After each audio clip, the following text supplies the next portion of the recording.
광고가 없습니다. 우리 다 같이 일어나셔서요, 하나님을 경외하는 마음으로 오늘 하나님이 오늘 우리에게 주신 말씀 함께 읽도록 하겠습니다. 오늘 하나님이 우리에게 주신 말씀은 룻기 1장 15절에서 18절 말씀입니다. 제가 읽겠습니다. 나오미가 또 이르되 보라, 내 동서는 그의 백성과 그의 신은들에게로 돌아가나니 너도 너의 동서를 따라 돌아가라 하니, 룻이 이르되 내게 어머니를 떠나며 어머니를 따르지 말고 돌아가라 강권하지 마옵소서. 어머니께서 가시는 곳에 나도 가고 어머니께서 머무시는 곳에서 나도 머물겠나이다. 어머니의 백성이 나의 백성이 되고 어머니의 하나님이 나의 하나님이 되리니, 어머니께서 죽으시는 곳에서 나도 죽어 거기 묻힐 것이라.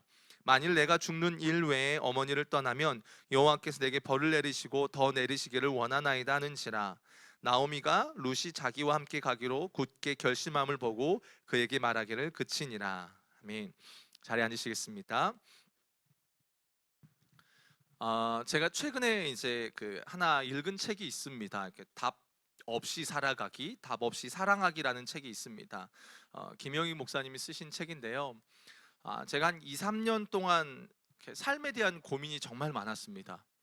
그러니까 그동안은 이렇게 목회하면서 쉴 새 없이 달려왔던 것 같아요. 사역에 있어서 정말 이렇게 온 힘을 쏟으며 달려왔는데, 다시 제 삶에 대해서, 인생에 대해서, 특히 여러 이해되지 않는 제 삶에 나타났던 여러 일들, 제 머리로는 잘 풀려지지 않는 그런 문제들에 대해서 좀 근본적으로 깊이 고민하는 시간들이 있었습니다. 그런데 제가 이 책을 읽는 가운데 이 목사님이 그 내용들을 제가 고민하던 거를 싹 긁어주는 느낌, 이렇게 등 가려운 데 있잖아요. 긁어주는 그런 느낌처럼 그 내용들을 좀 잘 정리를 해 주셨습니다.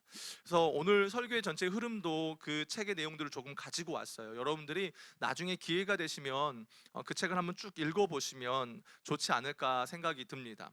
그 책에 보면 기독교 신학자 중에 아주 유명했던 스탠리 하워스라는 사람이 있어요. 지금은 아주 노년이 되셨거든요. 근데 그분의 이야기를 서두로 딱 꺼내요. 거 보면 그분이 한나의 아이라는 자서전적인 책을 썼습니다. 거기에 보면 그분이 그런 이야기를 해요. 그리스도인으로 산다는 것은 답 없이 사는 것을 배우는 것이다 라고 말해요. 답 없이 사는 것을 배우는 것이다. 그러면서 이분이 자기 얘기를 합니다. 자신의 이야기를 하는데, 이분이 대학교 때에 여자친구를 만났고 졸업하고 결혼을 했답니다. 근데 결혼을 하고 나서 1년이 지나고 나니까 이 아내에게 정신적인 질병이 있다라는 것을 깨닫게 되었답니다. 이 아내가 계속해서, 이 아내 안에는 강박관념, 강박증이 있는데 자신은 또 다른 남자와 결혼을 해야 된다라는 거예요.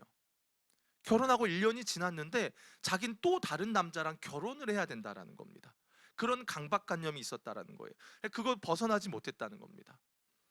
이게 얼마나 힘들었냐면 24년을 사는데 나중에 자기 아들에게 그런 이야기를 했대요. 아들이 8살쯤 되었을 때에 오죽 불안하면 그 8살 난 아들한테 네가 엄마를 돌봐야 돼, 신신당부를 했다라는 거예요. 이 아들이 나중에 시운이 넘어서 아버지 그때 나한테 그 이야기 했던 거 기억나세요? 라고 할 정도로 얼마나 힘들었을까요? 어느 날은 이 스탠리 하워스가 이제 노틀담 대학의 교수로 있었거든요. 근데 이 대학이 카톨릭 대학입니다. 그러니까 카톨릭 대학이라니까 신부들이 많잖아요. 다 독신이란 말이에요. 그런데 이 어느 날 아내가 어느 신부 교수 집에 가 있더라는 거예요. 가서 나는 이 교수랑 결혼해야 된다고 난리를 쳤다라는 겁니다. 어떨까요? 남편 입장에서 굉장히 고통스럽지 않았을까요? 결국은 이 스탠리 하워스가 24년을 살고 그만 아내를 놓아주고 이혼을 했대요. 근데 문제가 뭐냐면, 더 비참한 게 얼마 있지 않아서 아내가 어느 모텔에서 시신으로 발견이 됐다는 거예요. 얼마나 끔찍했을까요? 얼마나 가슴이 아팠을까요? 지금 이 스탠리 하워스는 다른 아내분과 결혼해서 24년 이상 세월을 지금 살고 있답니다. 근데 이분이 이 이야기를, 자신의 이야기를 꺼낸 이유가 뭐냐면, 저는 이런 어려움이 있었는데 해피엔딩으로 잘 살았어요, 이걸 말하는 게 아니라는 거예요. 이분이 말하고 싶은 요지가 뭐냐면, 사람마다 차이는 있지만 모든 인생 속에, 각자 사람들 속에 다 이런 고통스러운 삶의 현실을 마주하지 않고 살아가는 사람이 단 한 명도 없다는 거예요. 다, 모든 사람의 인생 속에는 이런 고통스러운 상황들을 다 맞이하고 산다는 겁니다. 다 이렇게 산다는 거예요. 여러분은 어떻습니까? 아마 우리들 안에도 있겠죠. 나 그거 꺼내기 싫어. 그죠? 난 그때로 돌아가라 그러면 싫어. 싫어. 어제도 아내랑 이제 차 타고 오면서 이제 그 얘기를 자기도 그때로 돌아가고 싶지 않대요. 어렸을 때 그 힘들었던 때로. 남들에게 이야기하고 싶지 않은, 여러분 꼭 굳이 꺼내고 싶지 않은 이야기들, 어떻게 보면 마주하고 싶지 않은 그런 삶의 순간들을 우리는 다 갖고 있을 겁니다. 그죠? 가정도 마찬가지고요. 나 개인을 넘어서서 우리 가정 안에도 내가 꼭 이걸 굳이 남들한테 얘기하고 싶지 않은, 숨기고 싶은 이야기들이 우리 모두에게 있습니다. 오늘 본문에 등장하는 나오미도 그래요. 이 나오미란 여자의 삶도 그렇습니다. 이 여자의 이름의 뜻이요, 기쁨, 즐거움, 뭐 이런 종류의 뜻을 갖고 있어요. 이름 자체가 그렇습니다. 그러니까 우리가 너무나 잘 알다시피 이 여자가 살아가던 시대가 사사시대예요. 다 하나님을 왕으로 여기지 않던 시대였습니다. 근데 이 여자가 결혼을 하게 되는데 남편의 이름이 엘리멜렉입니다. 그러니까 남편의 이름의 뜻이 뭐냐면 하나님은 나의 왕, 나의 하나님은 왕이시다, 이런 뜻입니다. 그러니까 시대가 어떻습니까? 굉장히 타락한 시대죠.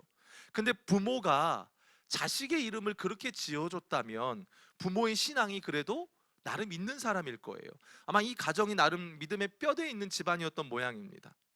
어떻게든 이 아들이 그 타락한 시대에 하나님을 왕으로 여기기, 살기를 원하는 마음이 이 부모들 안에 있었을 거예요.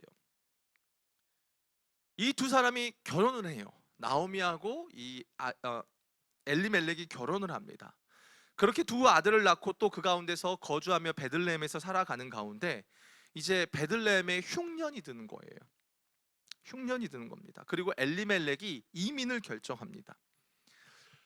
이민이라는 게요, 참 쉬운 게 아니에요. 제가 이민 목회를 한 5년 해보고 나니까요, 어, 그 이민 목회하는 분들, 또 이민 교우민들의 삶이, 이분들이 일단 성품이 셉니다.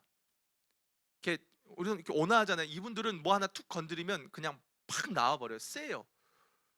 왜 그럴까? 고집도 얼마나 센지 몰라요. 진짜 그래요. 근데 제가요, 살아보니까 이해가 되더라고요. 남의 나라에서요, 여러분 먹고 사는 게, 이게 우리나라는 말이라도 되잖아요. 제가 여기 와서, 한국 들어와서 제일 편한 게 뭐냐면 나 스스로 병원 갈 수 있는 게 너무 좋아요. 거기를 갈라 그러면, 병원 갈라 그러면 꼭 통역해야 되는 애들을 데리고 가야 돼요. 우리나라는 좋잖아요. 근데 거기서는 어렵단 말이에요. 마음대로 살 수가 없는 겁니다. 어쨌든 흉년이 들었는데 이 엘리멜렉이 이민을 결정해요. 근데 이민을 결정했다는 건, 저는 이 엘리멜렉이 그래도 가정에 대한 나름 책임감이 있었던 사람 같아요. 왜요? 베들레헴에서 도저히 먹고 살 수가 없으니까 내가 이민 가서라도 내 가족을 부양해야겠다는 생각인 거예요. 어쨌든 그렇게 결정을 합니다. 그런데 성경을 보면 이 과정을 아주 그냥 큰 관심이 없는 것처럼 그냥 이민 가서 그냥 거기 들어가서 살았더라 라고 이야기해 버려요. 아무 설명이 없어요. 거기서 어떤 삶을 살았고 뭘 먹었고 얘기가 없이 그냥 가서 살았더라 라고 끝냅니다. 그런데 3절에 보면 어떤 사건이 일어나냐면, 우리가 말씀을 한번 보도록 하겠습니다. 룻기 1장 3절입니다. 다 같이 보겠습니다. 나오미의 남편 엘리멜렉이 죽고 나오미와 그의 두 아들이 남았으며. 전 이게 너무 야속해요. 왜 야속하냐면 뭔가 설명이 없어요. 무슨 이유 때문에 죽었는지, 어떤 예를 들면 뭐 잘못했다라든지, 뭔가 뭐 하나님 앞에 범죄했다라든지 그런 이야기가 없어요. 근데 왜 이렇게 하셨을까 고민해 보는데 아마 그런 생각은 들어요. 다 이해는 못해요. 근데 우리도 마찬가지일 것 같아요. 하나님 그분의 그 크신 계획을 다 설명해 주신다고 해도 우리가 과연 다 이해할 수 있을까? 아마 그래서 성경은 그 자세한 이야기를 설명하지 않고 있나 봐요. 근데 넘어갑니다. 그렇게 남편 엘리멜렉이 죽습니다. 다른 이야기를 딱 빼버립니다. 그러면서 우리로 하여금 그 상황 속에 들어가서 생각하게 만들어요. 어땠을까? 제가 이 설교를 한 달, 두 달 전부터 이 본문 갖고, 내용 갖고 생각을 했거든요. 한번 곰곰이 생각을 해봤습니다. 어땠을까? 그러다 문득 제가 멕시코에서 이민 목회할 때 저희 교회 한 집사님이 생각이 나는 거예요. 이분이 젊었을 때 이제 남편을 사별하셨습니다. 그리고 이제 딸과 아들 둘을 이제 멕시코로 데리고 와서 키우시는데, 시장에서 옷 판매를 해요. 옷 판매를 하는데 너무 힘들게 하시는 거예요. 강도도 만나고, 또 도둑이 물건들을 싹 훔쳐가기도 하고, 나라에서 여러 빌미를 잡고 다 물건 빼가기도 하고, 또 말도 안 통하니까 어떨까요? 이 직원들이 속이는 거예요. 거짓말로. 이런 일들이 너무너무 많은 겁니다. 몸은 몸대로 힘들어요. 근데 이분이 어떻게든 살아가시더라고요. 그러니까 그 삶을 보면서 그때 이민의 생활이 정말 힘들다라는 걸 제가 좀 깊이 깨달았습니다.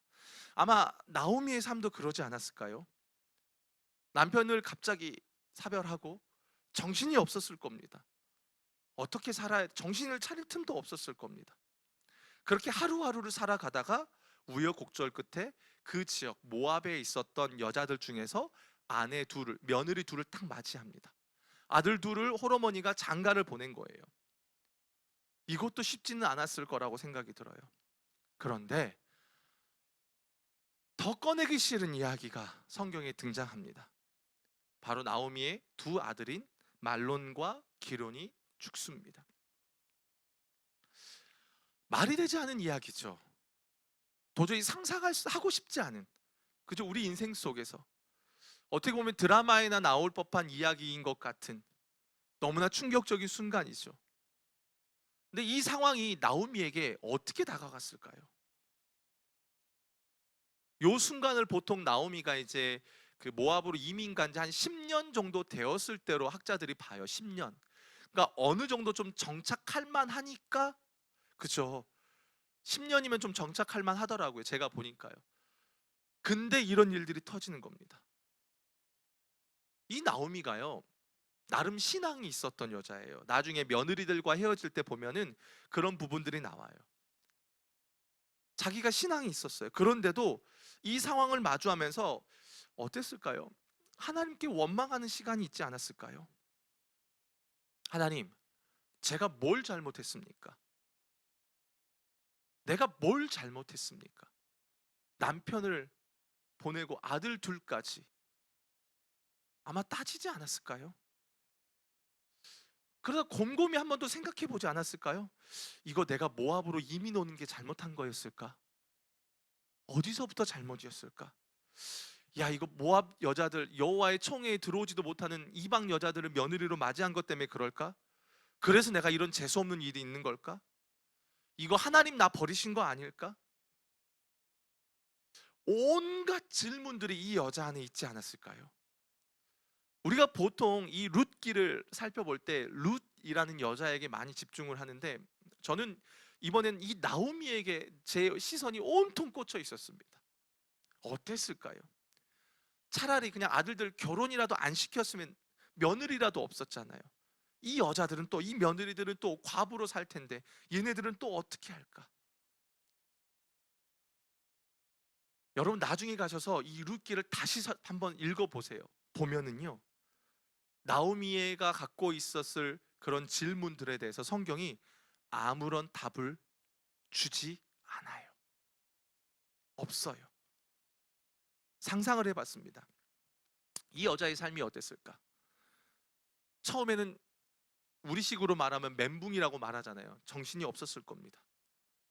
그러다가 옆에 딸려있는 며느리들을 보니까 정신을 차릴 수밖에 없는 거예요. 왜요? 매개 살려야 되니까.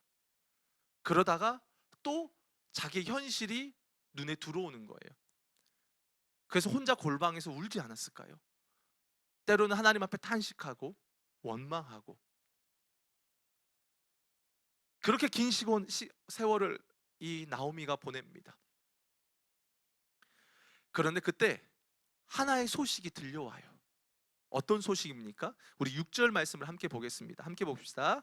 그 여인이 모압 지방에서 여호와께서 자기 백성을 돌보시사 그들에게 양식을 주셨담을 듣고 이에 두 며느리와 함께 일어나 모압 지방에서 돌아오려 하여라고 말합니다.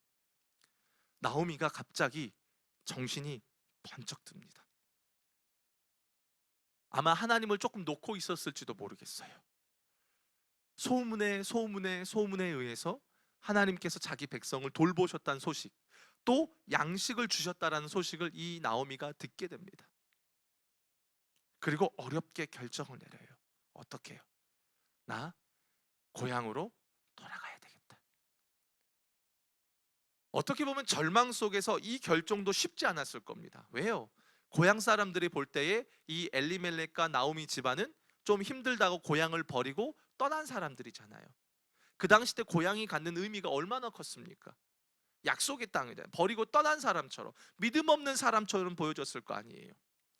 다시 돌아간다고 결정하는 게 쉬웠을까요?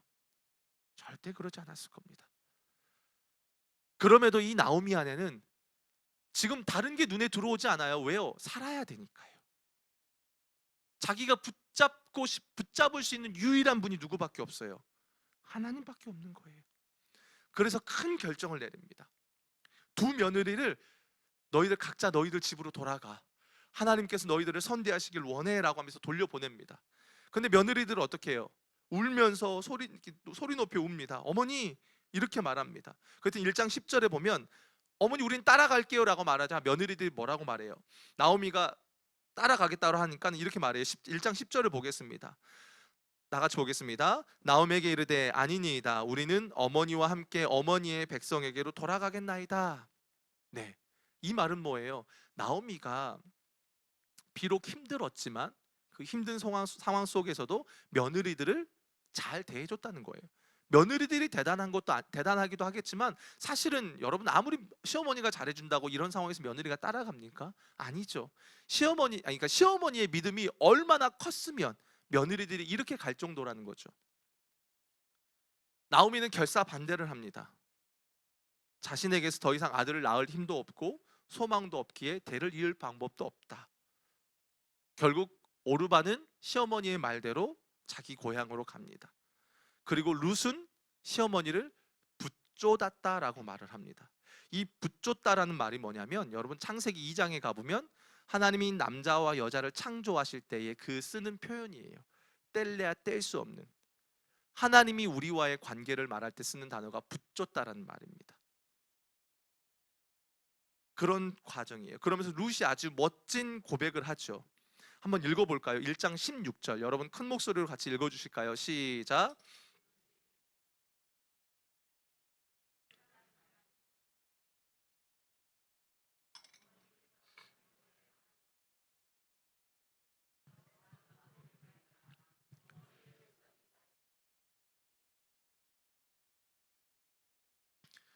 아멘. 제가요 사실 조금 긴장을 했어요 지금. 왜냐하면 오늘 주제가 조금 무거워요. 그리고 오늘 주제가요 여러분, 그 무거운데 피할 수 없는 주제예요. 그러다 보니까 제가 이 설교를 준비하면서 제가 아는 범위 안에서 우리 성도님들을 이렇게 떠오르게 되더라고요. 그러다 보니까 제가 설교를 준비하면서 얼마나 스트레스가 많은지 몰라요. 왜냐하면 어떤 스트레스였냐면 어, 좀 조심히 잘 다루고 싶었어요. 굉장히 제가 살얼음 걷듯이 제가 설교를 준비했어요. 그리고 이 설교를 하는 마음도 사실은 그런 마음이에요. 그러다 보니까 제가 조금 제 안에 나름의 긴장 상태가 좀 있어요. 자, 어쨌든 그렇게 두 사람이 베들레헴으로 옵니다. 환대를 받았을까요? 못 받았죠. 19절에 보니까요. 그 두 사람 때문에 베들레헴이 떠들며라고 말합니다. 그 말이 심하게 격동했다라는 거예요. 그러면서 나오미한테 조소가 섞인 말로 이야기하는 거예요. 야, 니네들 기근이 들자 버렸더니만 쌤통이다. 막 나오미 이야기하는 겁니다. 그랬더니 나오미가 뭐래요? 나 더 이상 나오미라고 부르지 마. 난 마라라고 불러. 마라가 무슨 뜻이에요? 쓰다, 고통, 비통 이런 뜻입니다. 이 내용이 상상이 가십니까? 근데 여기서 나오미가요 아주 중요한 고백을 합니다. 이 고백이 사실 여러분들과 제가 오늘 나누고 싶은 설교의 핵심 구절이고 내용입니다. 우리 21절이거든요. 좀 다 같이 좀 큰 목소리로 한번 읽어볼까요? 시작. 내가 풍족하게 나갔더니 여호와께서 내게 비어 돌아오게 하셨느니라.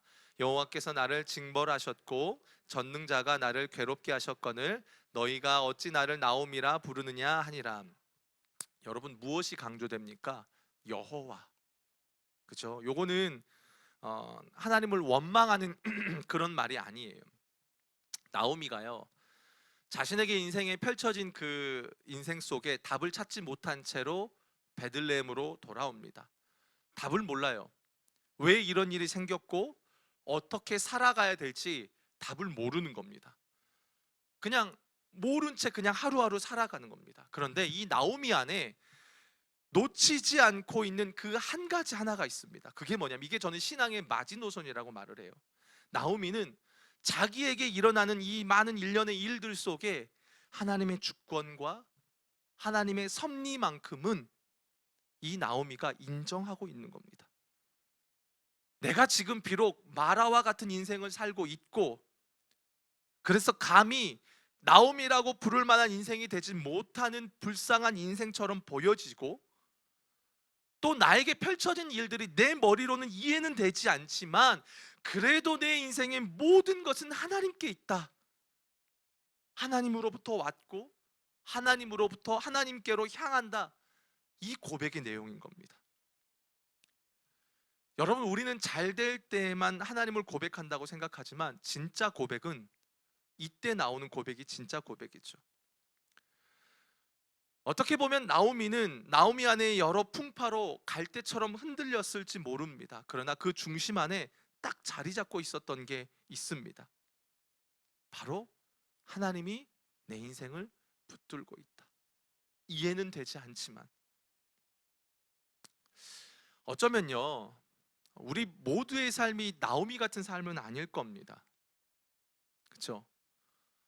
스탠리 하워스 목사님 그 신학자처럼 그런 삶은 아닐 겁니다. 근데 그분이 이야기했던 것처럼 사람들마다 정도의 차이는 있고 내용의 차이는 있을지 모르겠지만 우리 모두는 다 이런 현실을 하나씩은 마음에 품고 살아갑니다. 어떻게 보면 나오미의 이야기가 우리의 이야기라고 성경이 오늘 우리에게 말씀해 주십니다.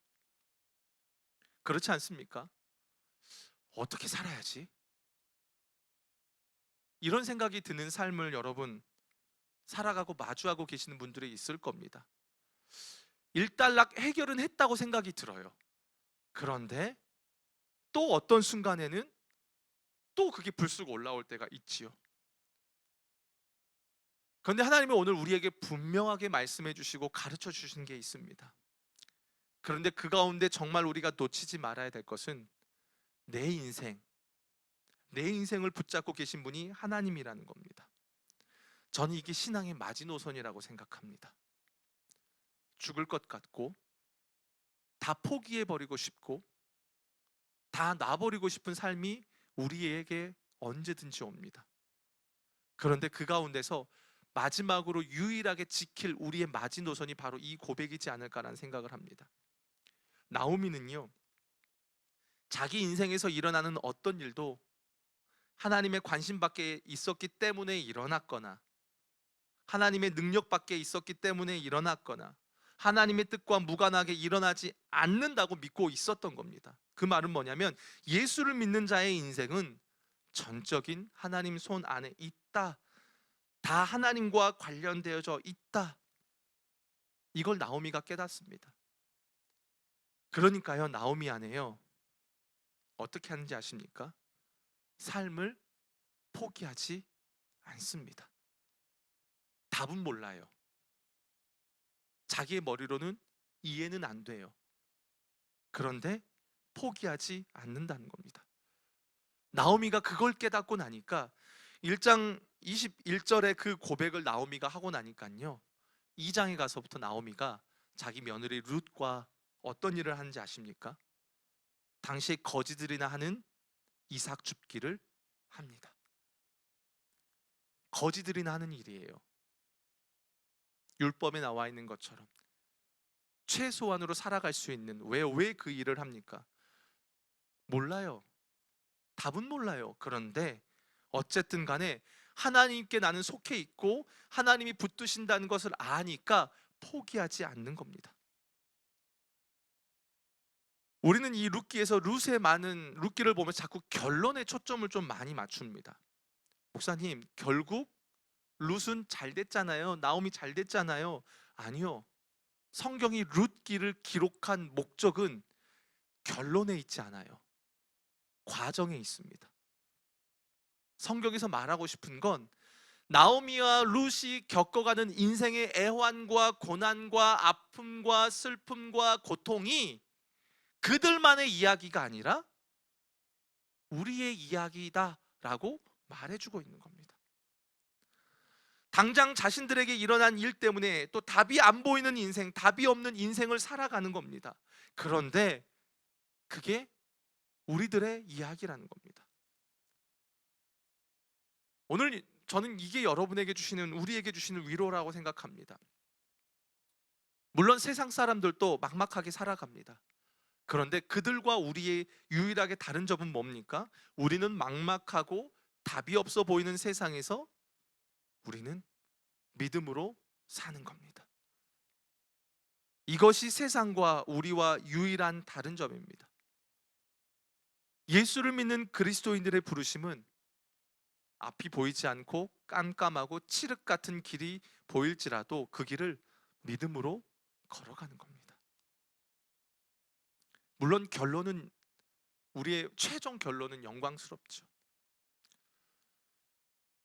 믿음으로 산다는 것은요, 우리가 원하는 것, 내가 믿고 바라는 것이 그 기대대로 이루어지기 때문에 믿음으로 사는 게 아니라요, 성경에서 말하는 믿음으로 산다는 것은 우리의 삶이 우리가 가지고 있는 정답이나 기준, 우리 그런 공식 있잖아요. 여러분 공식대로 되십니까? 기도하면 된다. 여러분 다 당장 되셨습니까? 공식이라는 걸로 가지 않아요. 신앙은 1 더하기 1로 가지 않는다는 겁니다. 그럼에도 불구하고 예수가 내 인생의 주인이기 때문에, 내가 예수를 믿기 때문에 나에게 맡겨진 삶을 살아가는 것, 이게 믿음으로 사는 삶이라는 겁니다. 여러분 그런 생각 안 해보셨습니까? 저는 그렇습니다.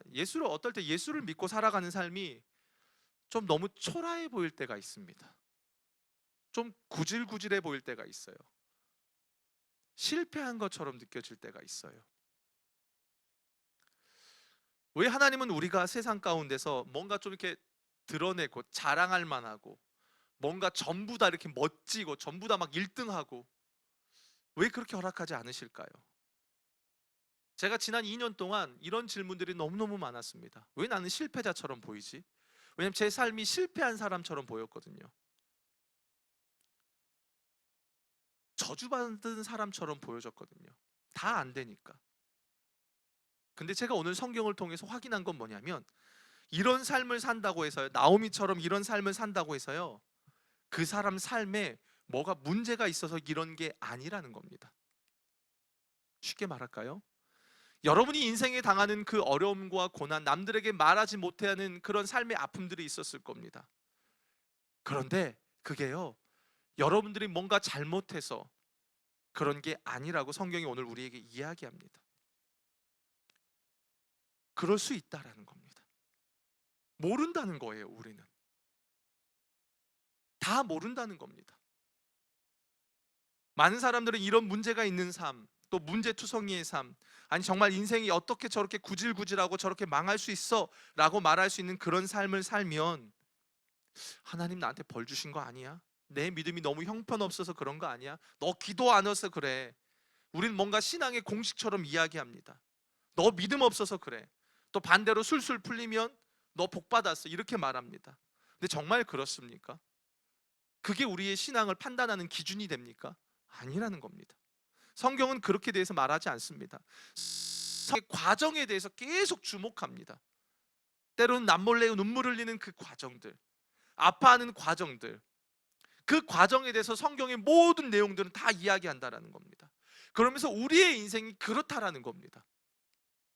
넘어지고 깨지고 어떨 때는 당장 답을 모른 채 살아가는 인생이지만, 중요한 것은 그 인생 가운데 하나님이 함께 하신다, 하나님이 계신다, 그래서 예수 믿는 자녀의 삶은 포기하지 않고 이삭을 주울지라도 자신에게 주어진 삶을 살아간다.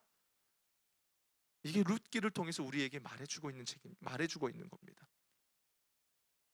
사랑하는 여러분, 하나님께서는 나오미의 인생에 함께 하셨습니다. 아멘이십니까? 남편과 자식들과 함께 베들레헴에서 행복하게 살 때에도 하나님은 그들과 함께 하셨습니다. 그리고 그 땅에 기근이 들어서 어떡하지라고 고민하는 그 현장에도 주님은 그들과 함께 하셨습니다.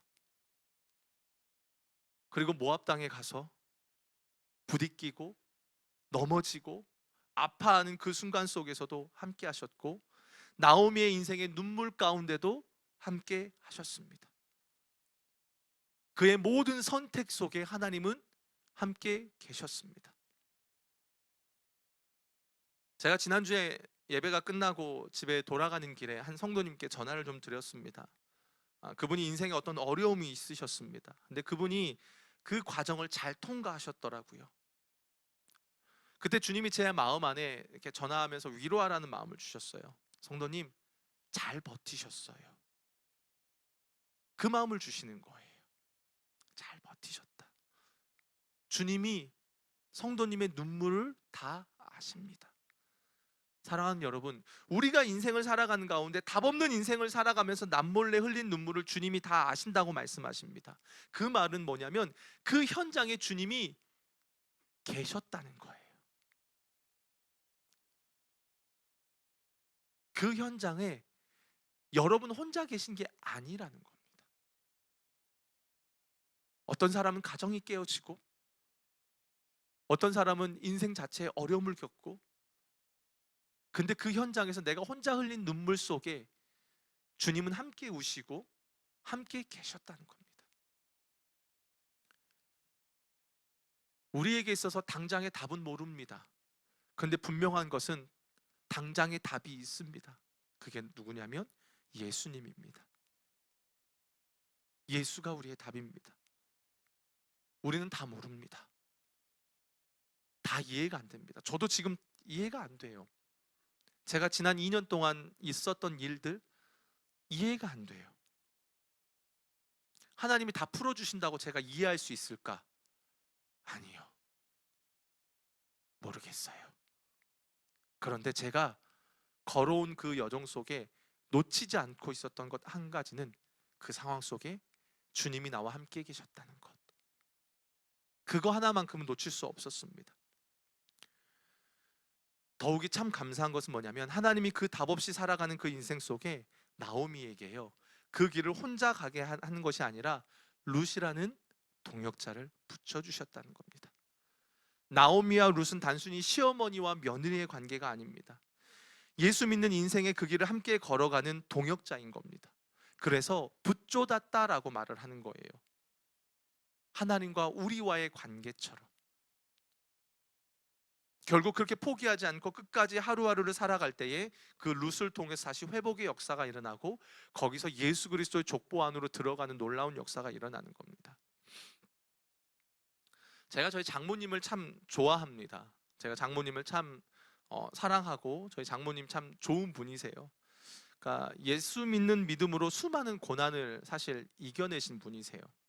지난 월요일 날도 이렇게 모처럼 쉬는 날 어머니 모시고 아내랑 함께 근처 카페에 가서 뭐 이런저런 이야기를 나누다가 또 신앙에 대한 이야기가 나오니까요, 우리 장모님 눈빛이 다시 살아나시는 거예요.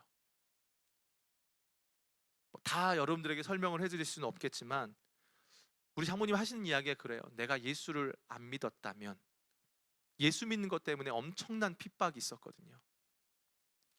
엄청난 핍박이 있었거든요. 내가 예수를 안 믿었다면 난 죽었을 거야. 우리 장모님 항상 그 얘기를 하세요. 지금도 저희 장애아 조카들이, 큰 애들이 있거든요. 둘이 있거든요.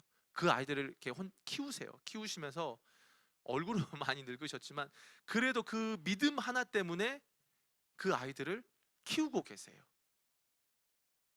이걸 보면서 많은 걸 깨닫습니다. 아마 우리 주변에도 이런 나오미와 같은 삶을 살아가시는 분들이 있을 겁니다. 슬픔이었고 아픔이었고 어쩌면 나오미는요, 내가 내 며느리라도 건사해 보겠다고 어떻게 보면 베들레헴으로 다시 돌아갔을지 몰라요. 수치를 머금고 돌아갔을지 몰라요. 그런데 돌아간 그 현장에 누가 계셨어요? 그 현장에 주님이 계셨다는 겁니다. 저는 이 말씀이요, 너무 저에게 흥분이 돼요. 22절 한번 읽어볼까요? 함께 보겠습니다. 시작. 나오미가 모압 지방에서 그의 며느리 모압 여인 룻과 함께 돌아왔는데 그들이 보리추수 시작할 때에 베들레헴에 이르렀더라. 저는 이 장면이 너무너무 좋아요. 어떻게 보면 버티고 갔는지 몰라요. 끙끙대면서 갔는지 몰라요. 그런데 그 가운데 하나님을 붙잡고 그 하나님이 함께 하심을 믿는 자의 인생 가운데 뭐라고 나와요? 볼이 추수할 때가 됐더라는 거예요. 어떻게 해요? 그래도 먹고 살고 그 다음을 이어가고 그 다음을 살아가고 소망을 갖고 살아갈 수 있도록 하나님이 그 가운데서 역사하고 계셨다라는 겁니다. 사랑하는 여러분, 예수 믿는 자는요, 하루를 살아가는 자들입니다. 내일은 우리가 주장할 수 있는 시간이 아닙니다. 그냥 내일이라는 시간은요, 오늘을 살아낸 자들에게 주어지는 선물이에요. 그게 내일입니다. 나오미에게 있어서 그 내일, 선물과 같은 내일을 경험하고 있는 겁니다. 하나님께서 우리에게 주신 사명이 뭔지 아십니까? 오늘을 주님 앞에서 살아내는 겁니다. 내일은 우리에게 주어진 게 아닙니다. 아주 보잘것없이 작은 것일지라도 답도 모르겠고 어떻게 해야 될지도 모르겠고, 어떤 사람은 집에서 빨래나 하고 청소나 하고 육아나 하고, 어떻게 보면 이게 진짜 사는 거야? 예수 믿는 자로서 사는 거야? 라고 말할 수 있는 삶일지 모르겠지만, 그래도 예수가 나와 함께 계시기에, 그곳에 계시기에 믿는 믿음으로 살아갈 때에 하나님은 다음을 허락하신다라는 겁니다. 반대로 여러분, 그리스도인들의 최고의 불행은 뭔지 아십니까? 내일 일어난 현실 때문에 비관하고 비난하고 그 가운데서 하루를 놓쳐버리며 사는 겁니다. 사랑하는 여러분, 이제부터 여러분들에게 주어진 일들, 여러분들에게 가정, 속해, 그리고 여러분들이 만나는 그 모든 만남 속에요, 때로는 문제들이 있을 겁니다.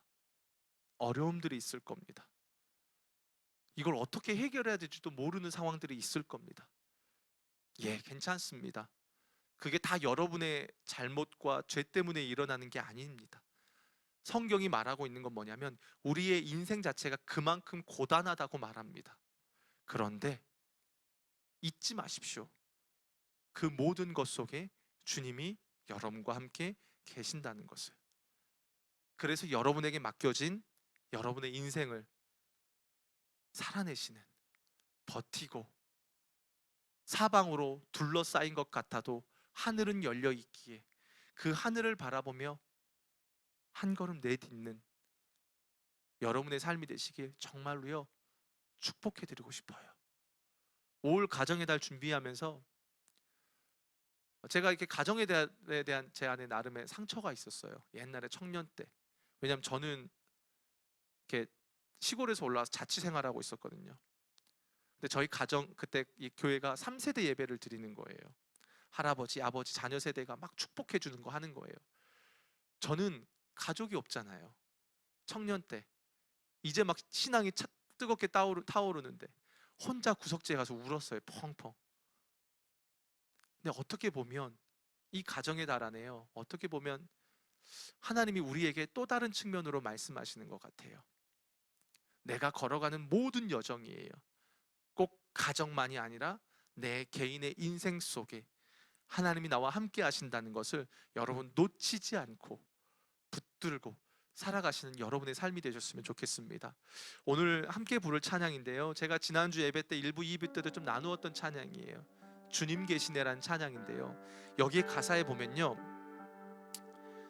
이게 이 가사를 생각할 때 목이 메여요. 뭐냐면 나의 삶이 모두 빼앗긴 그때도 나오미의 삶이 그러지 않았을까요? 다 빼앗긴 것 같았을 거예요. 근데 그때에 주님만 남았네. 다 포기하고 싶은 마음을 일으켜 주시니 내가 다시 그 주님께 내 삶을 맡겨드리네. 요 찬양이에요. 여러분 좀 멜로디가 익숙하지 않을 수 있어요. 근데요, 가사에 집중하세요. 가사에 집중하시면서 과거, 현재, 미래 우리와 함께 하시는 그 주님을 기억하며 우리 찬양하며 나아갔으면 좋겠습니다.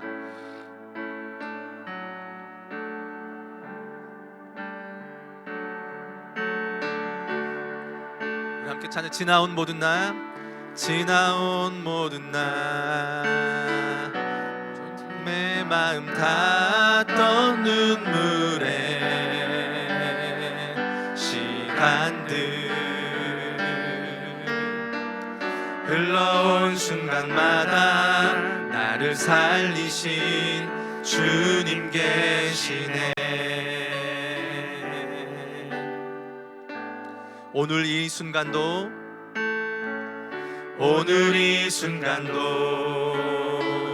주님의 이름 부르며 견뎌간 시간들, 이곳에 계신 주님 그의 은혜로 지금 서 있네.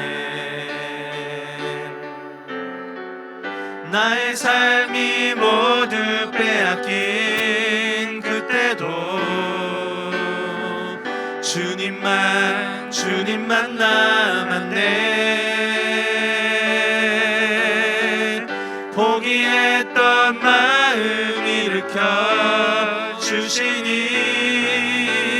다시 주께 내 삶을 맡기네. 살아갈 모든 날 주님과 함께 마주할 소망의 시간들, 걸어갈 모든 곳에 나를 붙드신 주님 계시네. 아멘. 우리 한 번 더 찬양하며 나아가겠습니다. 지나온 모든 날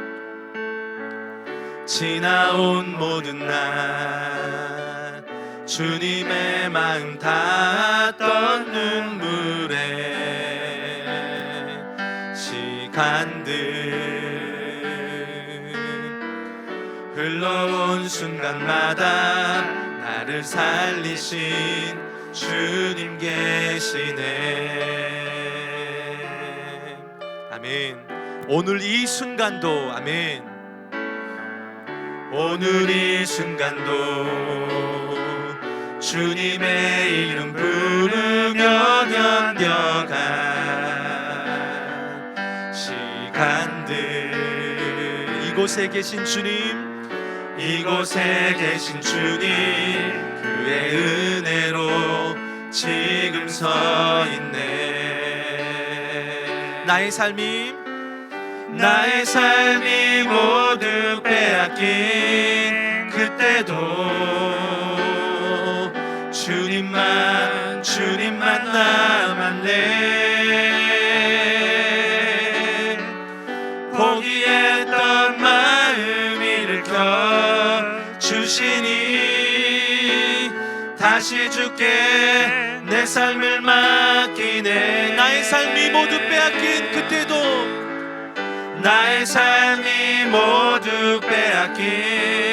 그때도 주님만 남았네. 포기했던 마음 일으켜 주시니 다시 주께 내 삶을 우리 한 번 더 고백합시다. 나의 삶이 모두 빼앗긴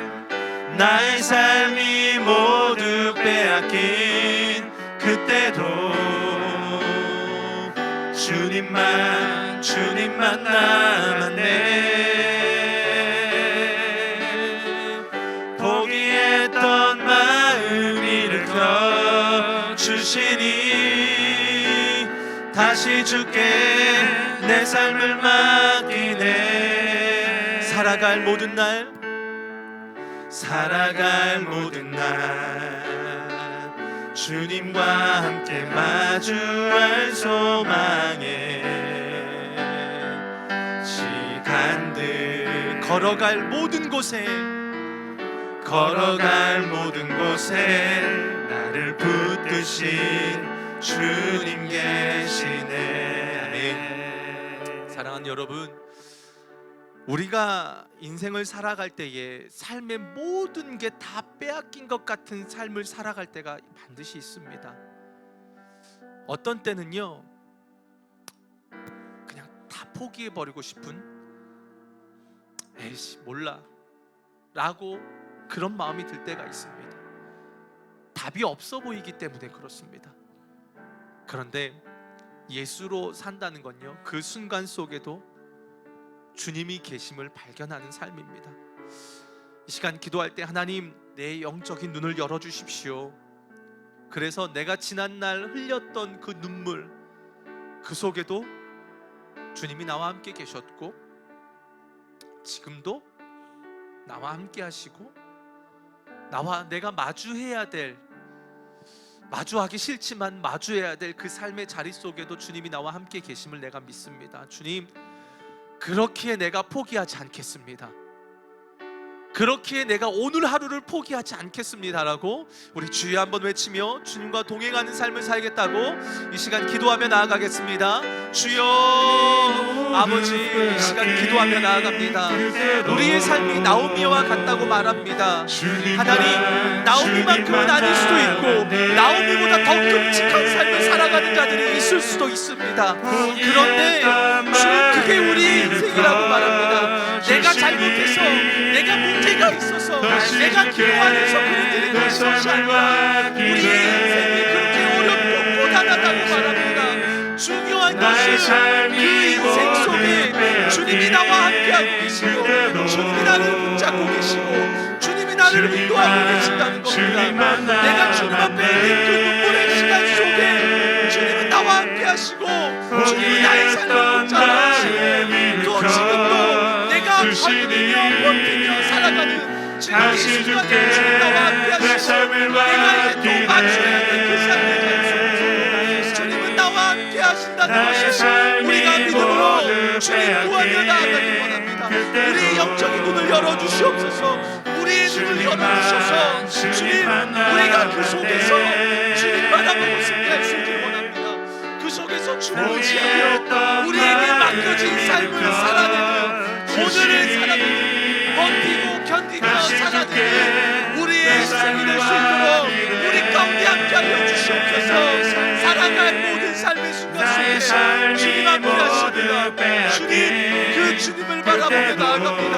주님, 우리 가운데 함께하시고 주여 인도하여 주시며 우리로 하여금 승리할 수 있도록 인도하여 주시옵소서. 우리의 마음을 일으켜 주시고 주님의 속에서 승리하여 나아갈 수 있도록 아버지 하나님 인도하여 주시옵소서. 주님께 우리의 삶을 맡겨드립니다. 아버지 하나님, 우리의 삶이 그렇습니다.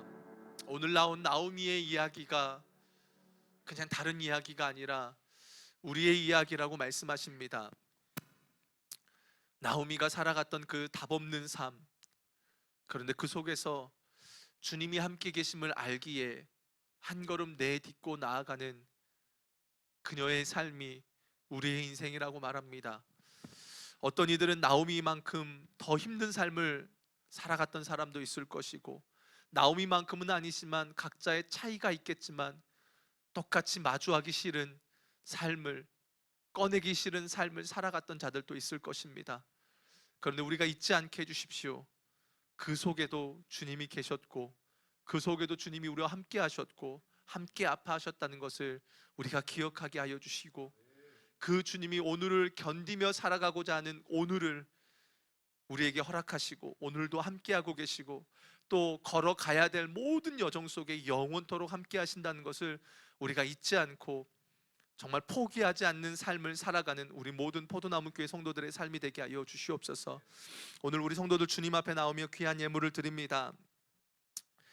마음을 담았습니다.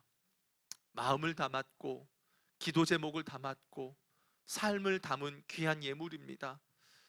예물의 많고 적음이 중요한 게 아니라 하나님, 이 예물 속에 담겨진 하나님을 향한 그 마음이 있는 줄로 믿습니다. 아버지, 그것을 기쁘게 받아주시고 또 이 예물이 귀하게 주의 나라와 주의 몸된 교회를 위해 세우는 일에 귀하게 쓰여질 수 있도록 인도하여 주시옵소서. 이제는 우리 주 예수 그리스도의 십자가의 은혜와 단 한순간도 우리의 삶을 떠나지 아니하시는 아버지 하나님의 그 크신 사랑과 날마다 매 순간 우리 안에 내주하시며 우리로 하여금 이겨내도록 이끄시는 성령님의 동행하심이 말씀에 반응하며 오늘을 살아내기로 선택한 우리 포도나무 교회 모든 성도들의 삶과 그들의 가정과 자녀의 문제와 직장과 학교와 모든 발걸음 위에 이제로부터 영원토록 함께 하시길 간절히 축원하옵나이다. 아멘.